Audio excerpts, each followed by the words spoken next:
Hello, everyone, and welcome to Pizza Roundtable, part of the Pizza Club Network, where we host some of the biggest pizza personalities in the pizza industry. You're here tonight with us for Pizza Roundtable, where we get to talk about some of the biggest news of the week. I'm here with my co host, Jim Mumford. Jim is both a cookbook author and a writing contributor for the media publication Inside Hook. Jim, what's up, man? How are you? Hey, bud. Good evening. Good evening to you as well, my friend. How are you doing?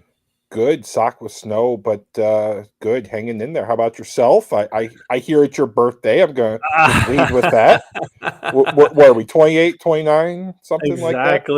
Exactly. Maybe just So, plus 10. I'm on that one before the mm, 40. So getting well, there, man. I'm getting congratulations. there.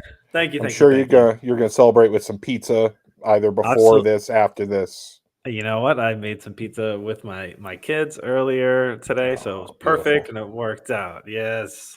Good for you. I'm sure you um use my Sicilian recipe. I'm honored. dude, I am so waiting to do that with my kids, and I keep just delaying. I don't know why. You know You what? could have lied to me. I wouldn't have told. I can't. 'Cause I'm just not the kind of guy I am, Jim. You know what I was distracted with for 1 second before we get going this week. I was trying those pizza sandwiches over the weekend, and I had some leftover Oh, dough. So kind of making like the Neapolitans, folding them over, and then I was stuffing them with mortadella, some oh, fior latte, a whole bunch of good oh stuff, and I my. liked them. I'm down for it. I think they went over well. Have you ever tried these things before? They're cool, dude. Yeah, it's the papadilla only with real ingredients. I love it. I grew up with these, right? I mean, these were paninis. Before the panini, so I'm here for Ex- it. Big fan. Excellent, dude. I will definitely make them again. And to be fair, you can be a little bit more crude with them, right? I just get to kind of get round-ish and then fold them Yeah, over. I don't have to worry about making a hole or anything. So I'm cool, man. I'm liking them. great for the kids, right? Absolutely. Precision goes out the window a little bit. This is true. That is the saving grace of them. They can be less precise, which works out for me. Absolutely, All right, dude. Listen. So I know we had a lot of articles tonight to talk about. do So I think let's get into them. This one, I might as well start off, I think, with the the article of the bang. week, and I think our friends here at the Takeout actually covered it, as well as I think every other media publication Everybody, right? probably in existence. So this one, guys, like I said, this one's from the Takeout covering it. This was celebrities ate pizza in a bag at the Critics' Choice Awards. The A-list attendees were served some odd slices this past weekend. Did you watch the awards, or did you just catch this afterwards? I mean, I caught this in every news article, everything.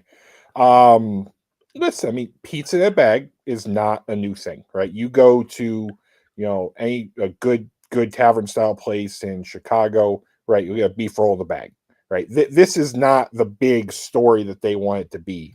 Um, Okay. but but to some, right? I get pizza in a bag; it's gotta be in a box. But I don't know where I come from. Pizza in a bag is probably more mainstream than the box. Plus, it makes a lot more sense, in my opinion.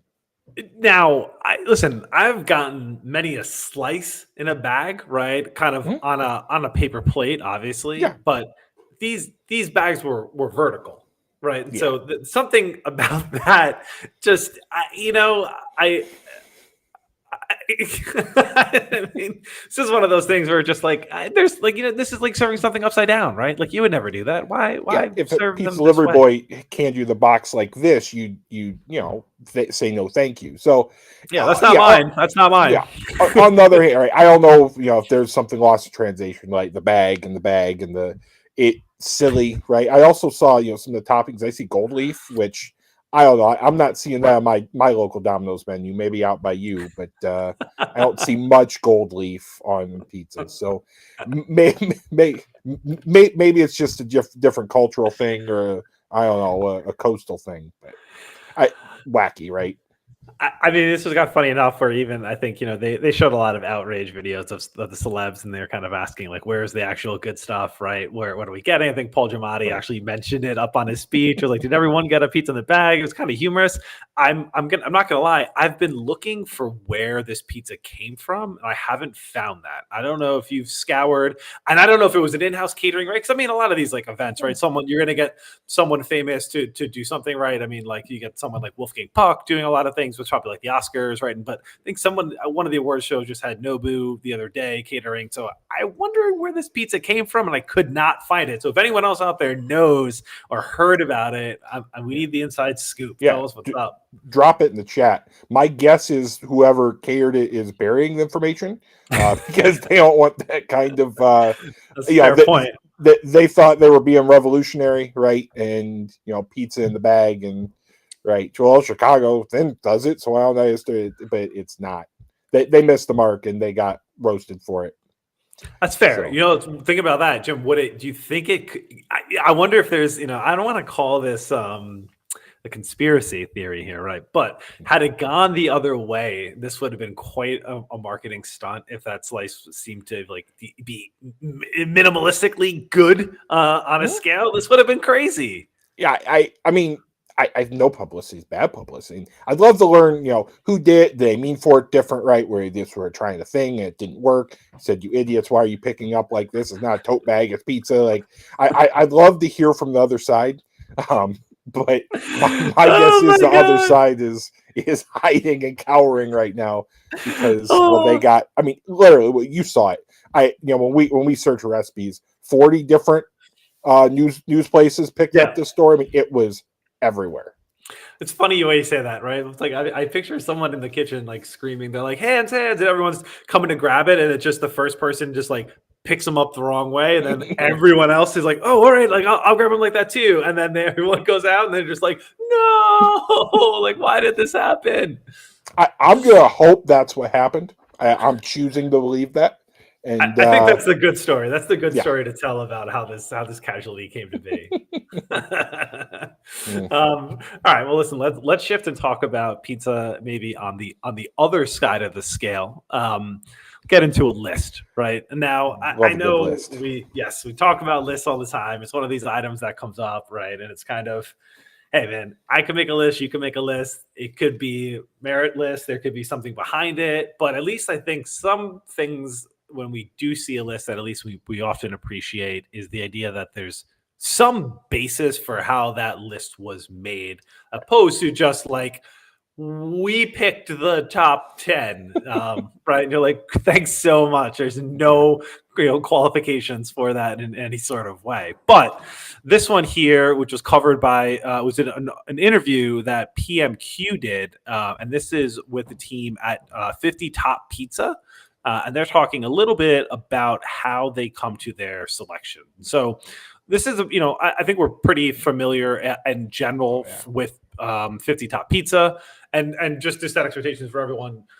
There's two lists, right? Essentially, there's like the list that specifically covers Italy, that is everyone else, for reference of how they do it, which is entertaining. I don't know. Did you see the last lists that have come out? Do you follow this one? Do you think, before we get into the details, do you think it's meaningful from a coverage perspective that you're like, hey, I kind of like I'm interested in this one versus maybe a other publication that who knows? Yeah, I mean, right, PMQ, very reputable, and this is a big deal, right? It's a big deal to a lot of our friends here on the Pizza Club.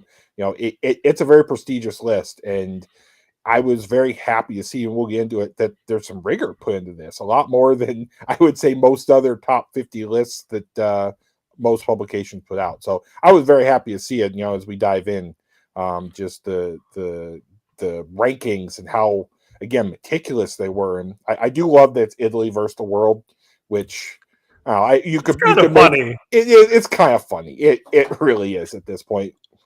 Yeah, go ahead. Finish your thought, Jim.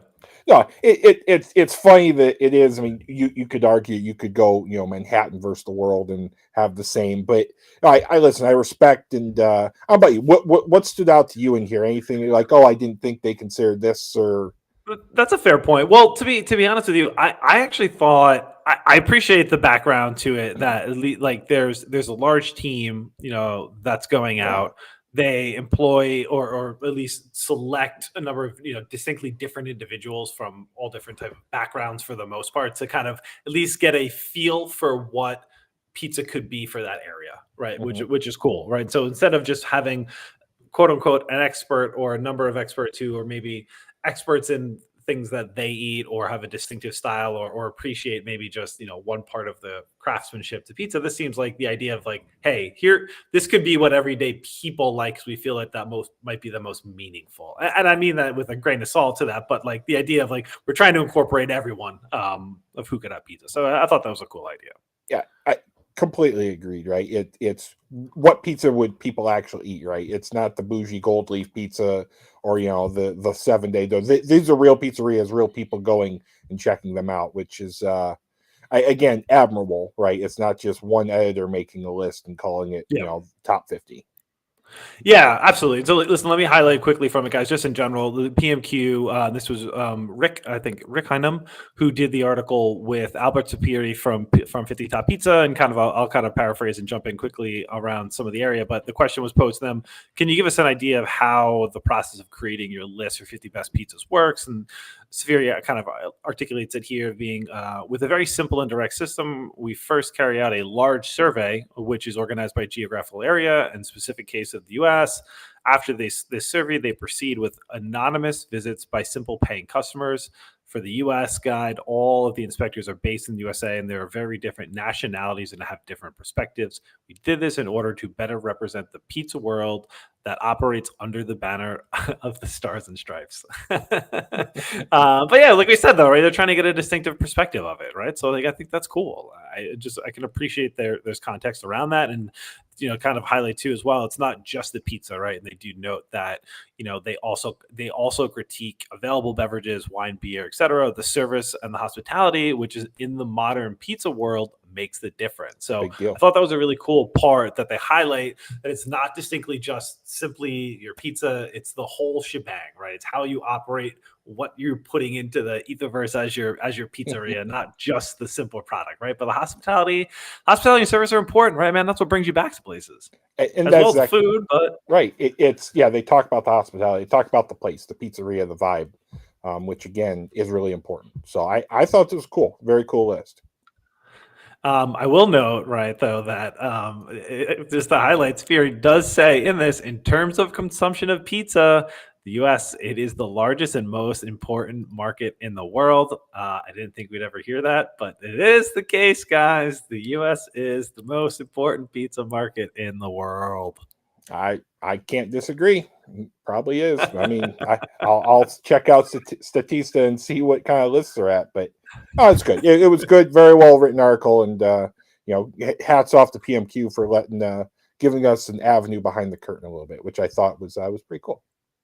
Yeah, I agree. I'm with you there. All right, cool. Well, listen, let's shift to another one of our favorite pizza publications in general. This one out of Pizza Today, um, and then this is actually from a member of the Pizza Club here. This is Mm. from an interview here with Sirhan Ayan, and Sirhan is he has a pizza company, Next Level Pizza. I think he kind of focuses on doing pop ups and consulting. I follow him on Instagram. He makes a number of like beautiful pies, and they're pretty distinct, right? They're different. They're awesome. They're really creative, visual. He's really artistic with his pies, which is really cool. And so this article kind of highlights that. And I think Jim, you'll appreciate this one from that perspective of that. The article itself's about unconventional pizza toppings and essentially Yeah. kind of where to draw some inspiration around that. So as before I get into it and kick it off, I mean, Jim, in general, man, your thoughts on unconventional pizza toppings at large, right? I mean, I know Yeah. you're not a traditionalist or purist, but give me your No. thoughts around them. I love it, right? I mean, I think there's a difference between stunt food, right, and marketing ploys, and this, right? This is art. These are really good pies, well crafted, well, thought out. So I'm all for it, so long as it's not pickles or that cheeseburger pizza we did a couple weeks ago that had all the mustards and the right. These are well crafted, and I'm here for it. And I love seeing some of the combinations they talked about here. Yeah, listen, I would have eaten the cheeseburger pie if it was Right. out of the prison one. If they were making the cheeseburger pies from the prison that was making pizzas, definitely would have tried it. Um, but first here, all right. So in general, like Saran takes us through a couple different sections of it in general here. So first, you said, bet the farm. One place where I frequently discover new ingredients is at a locals farmers market. I know this seems, to be honest, I know this seems, cliche if you just look at it at surface level. But to be honest, like this is probably one of the coolest places to find inspirational ingredients. I actually just recently found a pretty cool farmers market in Charlotte, near uptown, but actually just near the airport, and it's cool, man. I just love perusing and seeing like what's the fresh produce that everyone has, and it's cool. There's some things I haven't seen, or talking to people and like, hey, how do you use this? I'm not familiar with this. Being down here, what do you do with it? It's cool. Can you draw some inspiration from that? What do you think? Yeah, I think it speaks to just the heart of pizza, right? Pizza is such an artisan food, right? It comes from the ground, the garden, the hands. So going to the farmer's market and say, here's what's fresh, here's what I've created, and it speaks to the vibe of pizza, right? And I love it, and I love just like you say, bang the farm celery root on pizza. Never would have thought of it. Yeah. Makes absolute perfect sense. All right, it's in season. You pair it with something nutty, and it sounds fantastic. So I mean, this is where you draw inspiration from the earth, right? From what's around you, and farm to table's thrown around way too much, but I feel like pizza kind of is the OG farm to table. So Yeah. I love it, and I think I might actually try this one with the pancetta. It sounds like a perfect match. I agree, dude. It looked great. I Yeah. mean, listen, if you don't want to be, if the farmers market might not be your first stop, Sirhan Asl notes kind of walk down memory lane, like draw a little bit from your childhood, right? So he has a pie here, a Hawaiian kind of inspired pie, for the most part, right? Take your snack food and kind of revisit that.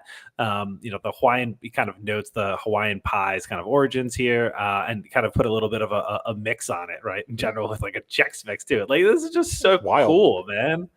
Yeah, it's absolutely wild. The Hawaiian pie, which was first from Canada, by the way. Yeah, I like it, Yeah. right? It's, there's, like I said, there's stunt food and there's inspiration. And I think draw the inspiration from what's around you, and have fun with it, right? That's the whole thing, is don't take it too seriously and have some fun, which we're doing here. And I think so. I'll highlight just the last one from him too, as well. It's kind of here, tap into your collective consciousness. This was kind of cool, right? Where he kind of highlights, I think it was Claire Siffitz, who did a blood orange oil cake, and then Chris Bianco, right, who's famous for making pizzas. Everyone's going to know as well, Yeah, right? yeah. But two distinctly different mediums, right, of food, and drew inspiration to make his own dish. And this one I can kind of tap into myself the most. I'm a very visual person, right? So I love seeing something, just creative colors, and being like, oh, let me make something different or put a twist on that. And that's kind of the theme for this one, which is cool. Well, what about you? Are you Jim? Are you normally like flavor driven when you put things together, or do you see something they're like, hey, that's going to be cool? You know what I mean? Do you eat it? Do you eat it, take it away, and think about it? And like, can I remix that, or do you see something or like, I got to try that and make my own? I'm a flavor guy first. And maybe that's a little atypical, but I'm flavor, and then plating's not my thing. I'm not artistic in that way. But when I see that tangerine pizza and just how well thought out that was, I go, wow, right? That's not something that I would have thought to do. That's art, and that's the cool part, because that's what you're trying to do. So, and kind of made me think, all right, how can I plate things? How can I have my Sicilians? How can I bring out the colors and do some fun things? So, right, it's one of the few articles of recent memory that made me kind of think, here's how I do things. Maybe I could do it different. So I thought this was cool. What a contrast from the pizza in the bag article, but really, again, cool to think about how food is and how it kind of relates to the world around you and the food around you. So I Yeah. thought this was cool. This one's bookmarked for the reread and the highlight and the kind of fine tooth comb personally. I'm with you, man. That was awesome. Good. Shout out to you, Sirhan. That was great, man. Good That's article. awesome. And, Well and done, guys, bud. Sirhan was actually on just a week or so ago, and he was making pizza live. And I believe Rob from Taglio Pizza in Long Island was commenting on it. So go back, check that one out. There's a video on it. You probably had some pretty good pies there to check out. So Pretty cool. take a look. All right, let's keep on going. Another back to PMQ, man. I think we're gonna highlight a bit of a regional style that I think, Jim, I'm interested if you've ever tried. So Oh, this we one, both know I have, but this one is titled "Arrival to New Haven Style Appease Packs a Peppery Punch." So this rival to the New Haven style appease packs a peppery punch. Colony Grill's signature oil is a must for maximum enjoyment of the Connecticut's brand's cracker thin crust pie. So, Jim, any familiarity with this? yeah, I had the pleasure of going to Colony Grill a bit ago. It's really cool, right? Because it's a bar pie cooked like in a beats. And Yep. it has the flavor of kind of a New England Greek pizza. If anyone's had that with like that kind of distinct, I call it oiliness, but in the best way. It's a really unique pizza, right? And then with the heat on it, don't know. I call it a regional style necessarily because it's not prevalent outside of one chain, but I've had it. It's really good. I tried to create it at home, failed because it's very tricky, right? Because it's kind of the best parts of all these styles, and it's kind of their recipe is dialed in clearly, right? They've been doing it for decades. So very familiar. How about you? I'm sure you've had Colony Grill. I have. I've tried it. I mean, the oil honestly is delicious. I'm down for some spice, and it definitely brings it. So, Yeah, I mean, listen, the cracker it thin is not my ultimate favorite, but I the way this cheese melts and the thinness to it, I totally appreciate this pie, and I would eat multiple in a row. That's for darn sure. I actually didn't know that the owners were of Irish American descent. So I cool. do feel that I'm now allowed to continue making pizzas as I share a similar background here and don't need to be on the outside. If they can achieve, we all can is how I'm thinking about it. Yeah, I would have guessed right. They would have been Greek, right? It feels like that. So Irish, Yep. this is cool, right? What a cool story to celebrate. Not only a style but a family. I mean, that's really what we're doing here. Yeah, and I'll note. I mean, just if anyone's not familiar, check them out on the list, guys. Colony Grill. I think they kind of highlighted too in the article here that Daily Meal ranked them in 2018, number 26 on the 101 best pizzas in America. So I mean, they are known, and then they're expanding. I think they have 7, 8 locations now, and they're growing out of their original Stamford, Connecticut location for sure. Pretty cool. All right. Yeah, man, definitely. All right. So another as we think a little bit more about expansion, Mhm. we'll talk about our final article here from P&Q. This one is it's a legacy pizza brand takes convenience to new highs with a new store model. So this is Mr. Gaddy's Pizza. Now I'm not too familiar, particularly with their offering, but looks like they're Texas based and they've got 140 plus, looks more like full service kind of restaurants that are there. But the idea here is that they're expanding these and are looking to introduce a convenience store plus pizza. So think something like a Casey's, Wawa, or Hunt's Brothers kind of expansion. So I mean, with 100 stores that you have in your portfolio already, and you're going to start expanding, I mean, it's a good start. You've definitely got some clout behind you there. But the reason I highlight it is we've been talking a lot about Lot. convenience store, C store type pizza, right? Casey's, I feel like, comes out of my mouth every single time we're Every time. on. And so does Wawa, right, or some other variant of it, as we're comparing them. And so just to see these people kind of increasing the idea that it's catching on, I wonder what this is going to look like. Do you ever think to stop like C store pizza, Jim, in general? Like if you're seeing on the road, is it one of the stops you're looking for as opposed to like an alternative? I guess I'm saying, do you think of it as like travel destination, like convenient to have, or are you seeking it Yeah. out in your daily life to be like, you know what, I'll check that out?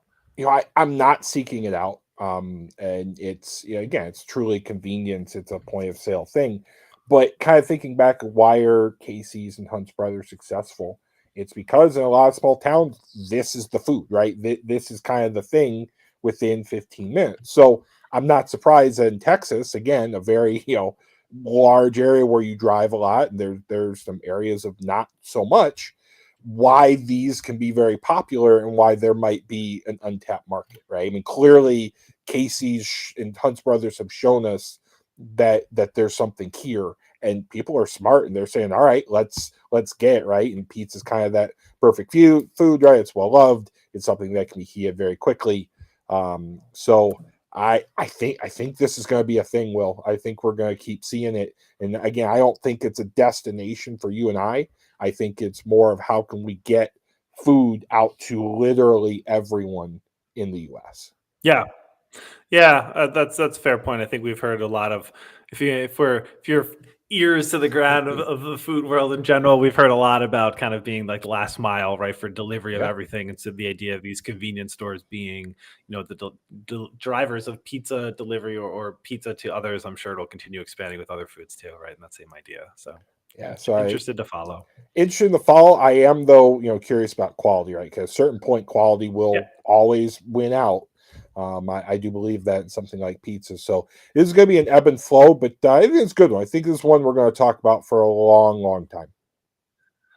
Yeah, it's like on the verge of what I think we've heard. I want to say like drop from the like current like Rolodex of items all the time, which was like robots, right? And we were Yep, all talking last all in. year, the year before, constantly robotic automation in pizza. Who's making the next vending machine? Who is making the next like mini production line facility? And Mhm. there's definitely some people that are really doing it. And by no means is it falling, but I've heard less about it. But I wonder if as we continue expanding in these C-store spaces, if we see automation come in, take over, right, in the same kind of way, and Yeah. what will that quality turn into, right? The epic battle of the Pizzola versus the robot, right? In general, that's there.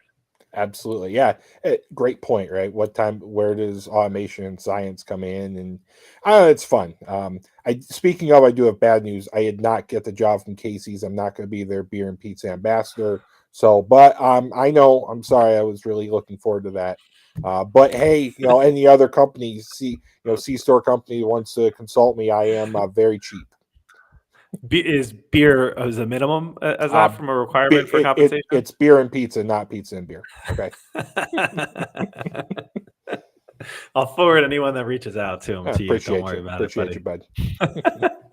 All right, we'll turn serious for just a moment. And this one out of the Daily Signal, we won't dive into it too much, but it's just one that I want to highlight. So out of the changing landscape where we think about minimum wage, and this one was 1,200 Pizza Hut drivers among first victims of California's $20 minimum wage Yeah. folly. So this one's a difficult one in general, and I think we've heard a lot in general about people understanding the business owners in California and understanding how minimum wage or these restaurant kind of rules and legislative items are going to really impact what that looks like for the workforce in general.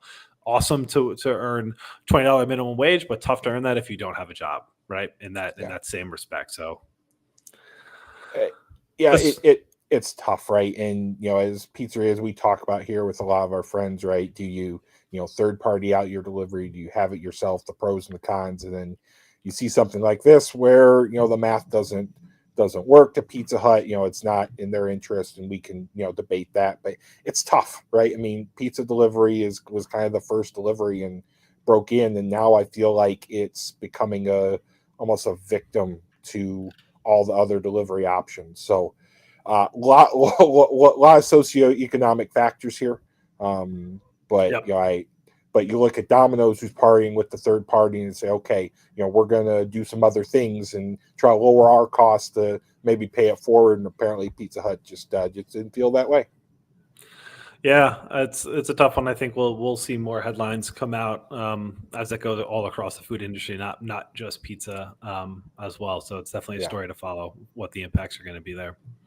absolutely. All right, so let's shift then to this story. It was out of the kitchen, and I find this one interesting only because it's like when you get pizza-esque things from like the supermarket in general, right? There's always interesting parts to it, right? There's pizza sauce, right? And then there's also this idea of a pizza crust mix. And Yeah, I know for those that have made pizza, which is a lot of people, right? For the most part, there's minimal ingredients that go into that, and you can really get a pretty quality product.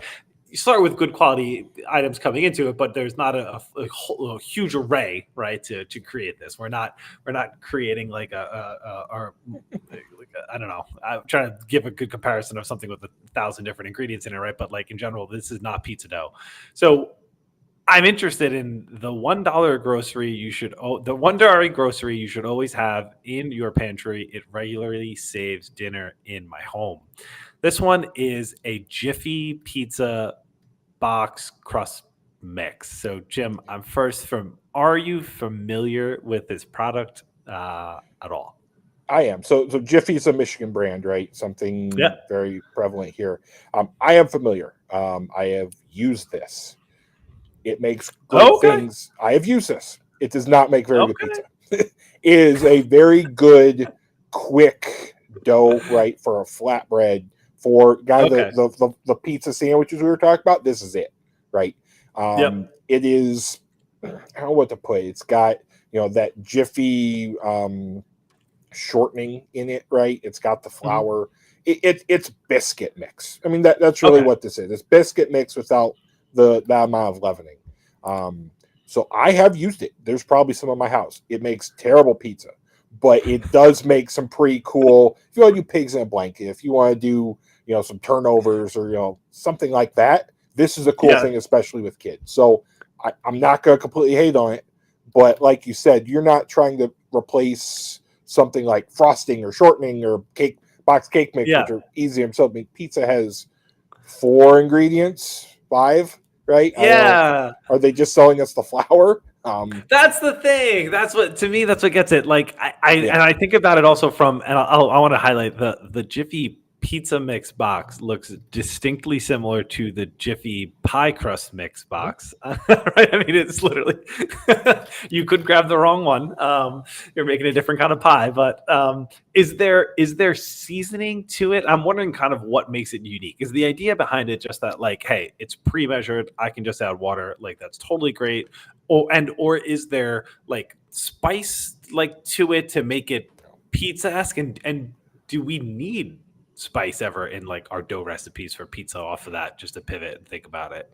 A lot to unpack there. So no, it's basically just a flour, some salt, a little bit of leavening, and the shortening, right? That's all it is. I would be willing to bet the pizza crust mix and the pie crust mix are probably identical. I mean, truly. And I don't mean that in a bad way. I bet they're very similar. Now, when you talk about seasoning, I'm totally anti-seasoning in my pizza dough. I feel like it burns, it gets lost at the end. I think that's a whole other night that we could get into. But like I said, I don't hate on Jiffy mixes. I like them a lot for the convenience and the way they treat the shortening right, and they make it granular. That's pretty cool. It has a lot of advantages, but never use that for pizza. Please go your local pizzeria, buy some dough if you're really short on time. Fair. Also a great alternative. I just wanted to quickly show the outcome here. It doesn't look bad from a for perspective for a homemade pie that someone put together. I'd be okay with that. But again, I haven't picked it up. I haven't lifted it. I don't know, but I just visually was like, I did an okay job for it. I don't want to poo-poo someone making their own food and trying, right? If this is, you don't feel comfortable with the yeast dough and you want to start here, great. Good for you. Absolutely go for it. But this is a stepping stone towards pizza greatness. This is not the destination. Agreed. Good point. Right? Maybe a good entry into it if like, hey, I want to get my hands wet, literally, right, and give it a try. I'm going to send you a couple boxes. I want you to make some pizzas for next week, and you report back. I'm gonna go to my local supermarket and pull both boxes, the pie box and this one, and look at the ingredients on back, and I'm gonna take them and I'm gonna tag you in it and see what we think. Send me a picture with all the nutrition. I would bet your next paycheck that they are the same thing. You're lucky the show doesn't really fulfill my pay needs. All right. Well, listen, speaking of pay, someone's paying a lot to help out in the pizza world. And so this one is out of the New York Post here. And if you guys are familiar with pizzeria, which you should be, which I personally, to be honest, do not think it's getting enough hype, that even though it is in the media a lot, it needs more. This is the owner of Fini, Fini Pizza, which is out of New York, which is awesome. I love this little crown logo. But Brooklyn pizza owner spent $60K of his own money to pick up street trash after city failed to.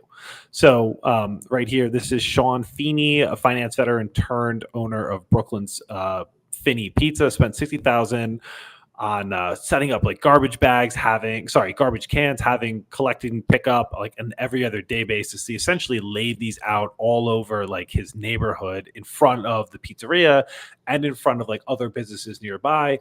His team services the pizza in general. I mean, services the the cans in general, just to keep the area clean, and it's just awesome, man. It's a good story to hear, and it's sad to see that he had to do that, but it's also like cleaning up the community around there, like really cool, man. Why not? Yeah, absolutely well put. Sad he had to do it, but it just speaks, right? Pizza is such just a communal thing. It always has been. And, kudos to him for saying, this is my community. These are my people. I live here. My customers, walk these streets. So good on him. Now, if I'm, the politician in charge of that particular block, I should be a little embarrassed, right? Yep. And I hope they are, and this gives some light into maybe making it a little bit better. But again, right, it's all about serving community. Like I said, the pizza is just a communal thing, and kudos to him. And I hope everyone goes and buys an extra slice next time they're in the neighborhood, or even if they're not.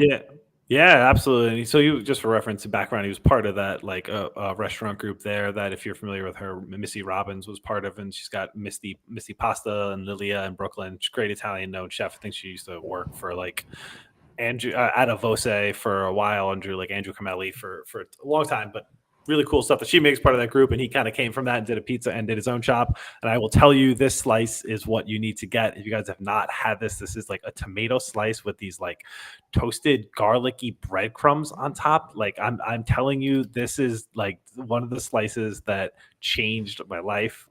It's so good, dude. I love it. So shout out to them, dude. This looks like a tomato pie with the garlicky breadcrumbs. Is that?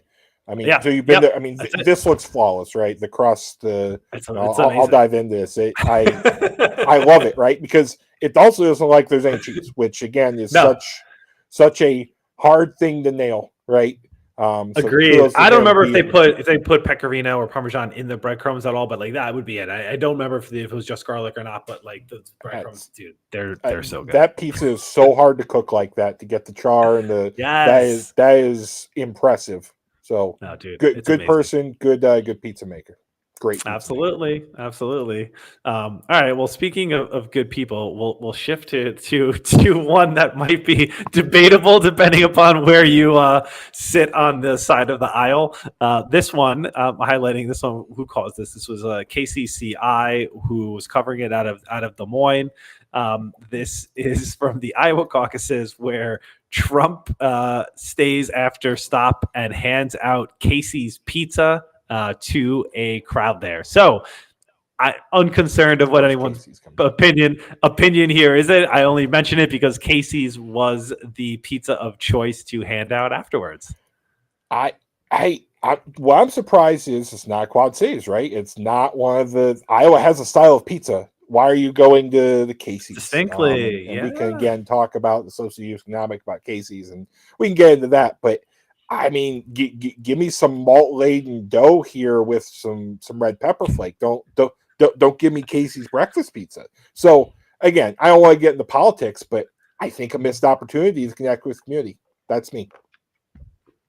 I couldn't say anything more on that one. Right, get somebody local. Agreed there in that one. Yeah.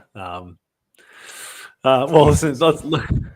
I know, man. Like I said, literally, we can't go show without talking about them. And boom, there they are. There they are again. So, Helen's asking what's the drama with Casey's Pizza. The fact is, it's have you had Casey's, Will? No, not yet. Wawa, yes, not Casey's. It's one step above bad frozen pizza, but it's not the good frozen pizza. Right? It's not a quality. It's not frozen dough, and it's better than frozen pizza, but it's a convenience store pizza, right? I don't know. again, if you're going to serve something that was made by a local business owner there. Connect with your community. Don't get something that was probably microwaved at one point. Yeah, I'm with you. That's me. And to be fair, Sorry, cases, but that's all right, man. I'm still bitter over the pizza and beer. I can't hate because I haven't had it, but to be fair, I would try it. I just haven't seen it. Casey's near me on a road trip yet to try it. So when you come visit me this summer, I'm sure you'll pass about 100, and you I'll can try let them me know what all. you think. I'll try them all. Every Grab a single slice one. from each. Well, listen. Speaking about pizza controversies, or I don't know, pizza. I don't even know what we call this.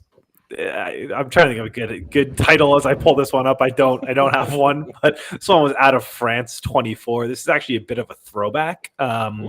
Throwback. So there's a new update, but I want to highlight the story just in case anyone is familiar with it or heard about it first in the past. So this was called French Court annuls extradition of Italian mafia hitman turned pizza chef. So apparently this was I think the article caught coverage a year or two ago for the most part, but France's top court on Tuesday annulled the lower court's decision to extradite Eduardo Greco, a convicted mafia killer turned pizza chef who has been on the run since 2006 back to Italy. Essentially, he was part of the I think a Calabrian crime family and had been convicted of I think it was murder or assault, beating of two rivals back in Calabria at a crowbar at a Calabrian fishmonger in 1991. Anyway, he fled to France and changed his name and became beyond popular making pizza.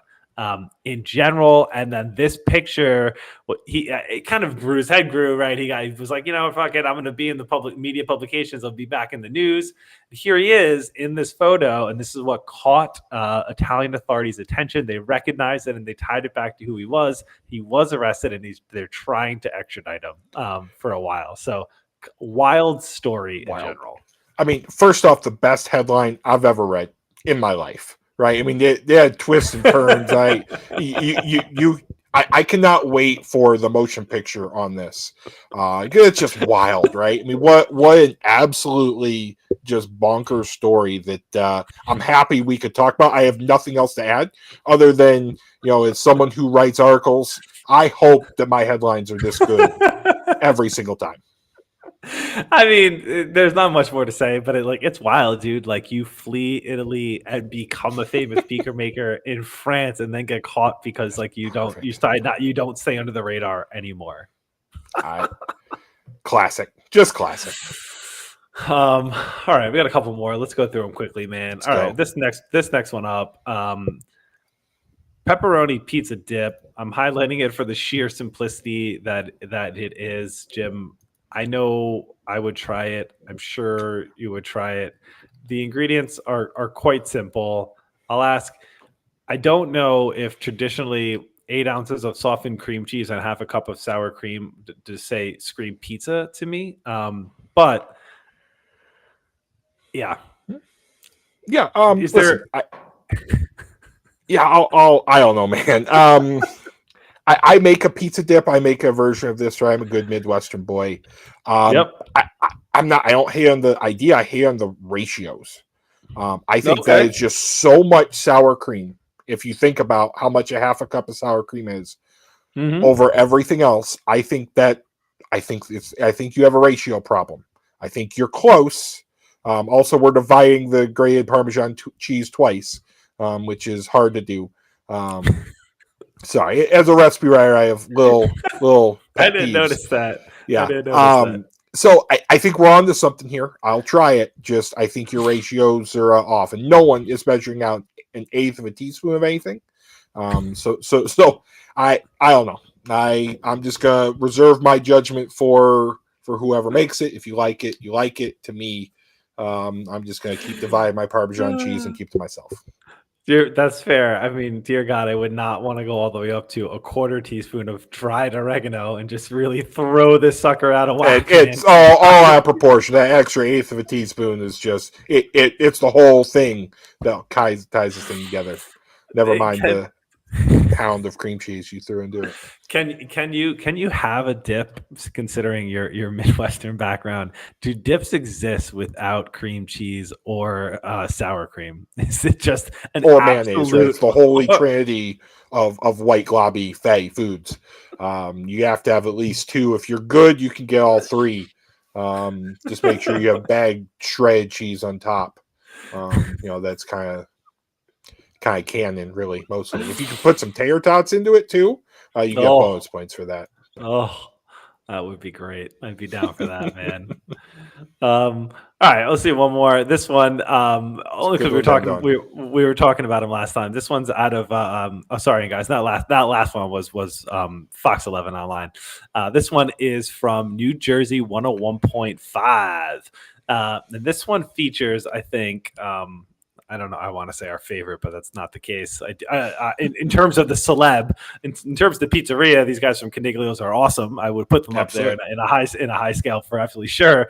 But this one here is Tommy DeVito versus Eli Manning throwing dough at New Jersey Pizzeria. If you guys remember, from a couple of weeks ago, there was an article came up that when Tommy DeVito kind of caught fire quickly there with the New York Giants. For reference, guys, he was a quarterback playing while whatever his name is was hurt, who I'm unconcerned with anymore. Yeah, I know.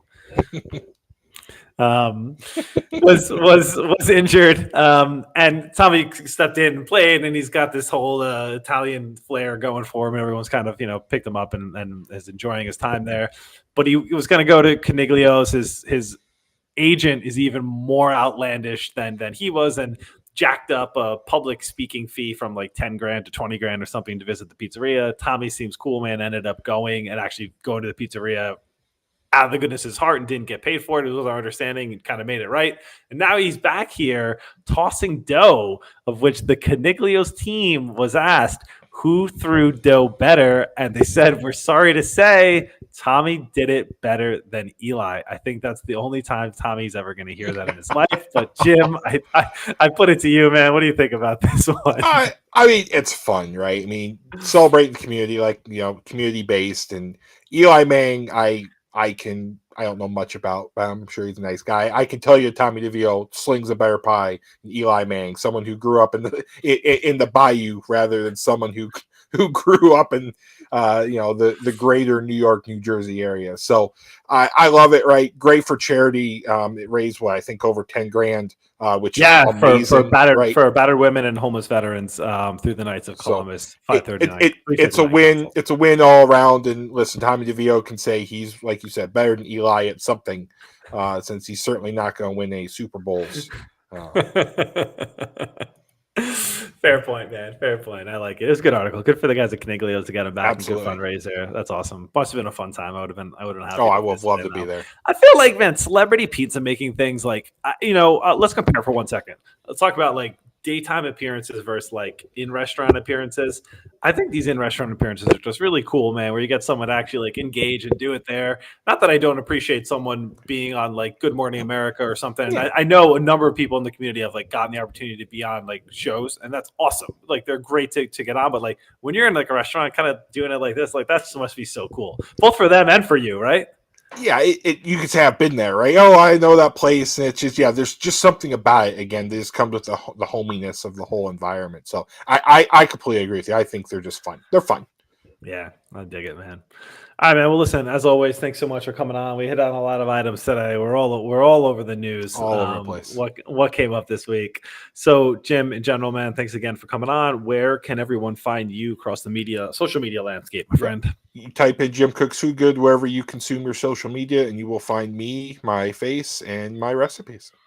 I love it, man. They can also check you out, right? I think you've recently had another article up on the Inside Hook as well, right? Not pizza related, but all the time. Yeah, I do write for Inside Hook. I write about pizza. I write about food.